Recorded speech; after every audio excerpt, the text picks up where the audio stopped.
మేము ఆధారాలు లేకుండా మాట్లాడటం లేదు. విమలమ్మ గారు మా మేనత్తే.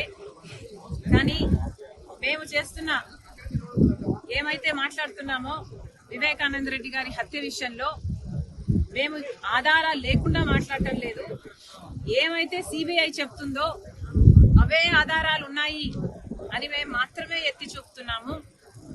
ఆధారాలు ఉన్నాయి కాబట్టే మాకు తెలిసింది ఫలాని వాళ్ళు హత్య చేపించారు అని మాకు తెలిసింది కాబట్టే మేము మాట్లాడుతున్నాము. మళ్ళీ అన్యాయం జరగకూడదు, మళ్ళీ హంతకులు చట్టసభలకు వెళ్ళకూడదు, ఈ హత్య రాజకీయాలు ఆగాలి అని మేమిద్దరం అక్కా చెల్లెలం ఈరోజు కొట్లాడటం జరుగుతుంది.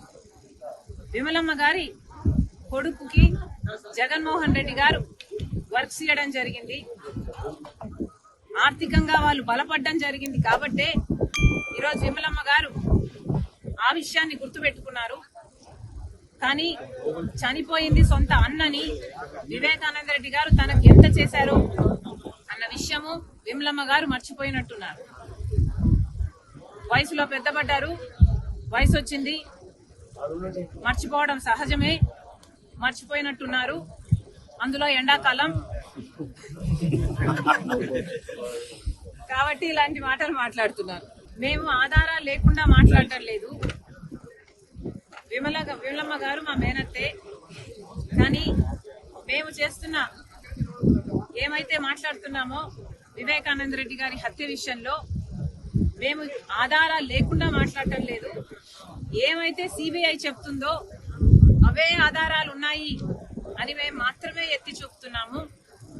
ఆధారాలు ఉన్నాయి కాబట్టే మాకు తెలిసింది ఫలాని వాళ్ళు హత్య చేపించారు అని మాకు తెలిసింది కాబట్టే మేము మాట్లాడుతున్నాము. మళ్ళీ అన్యాయం జరగకూడదు, మళ్ళీ హంతకులు చట్టసభలకు వెళ్ళకూడదు, ఈ హత్య రాజకీయాలు ఆగాలి అని మేమిద్దరం అక్కా చెల్లెలం ఈరోజు కొట్లాడటం జరుగుతుంది.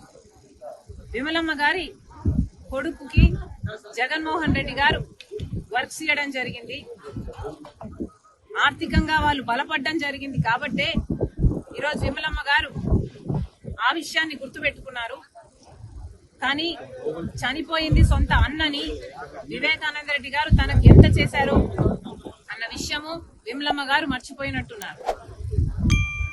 వయసులో పెద్దపడ్డారు, వయసు వచ్చింది, మర్చిపోవడం సహజమే, మర్చిపోయినట్టున్నారు. అందులో ఎండాకాలం కాబట్టి ఇలాంటి మాటలు మాట్లాడుతున్నారు.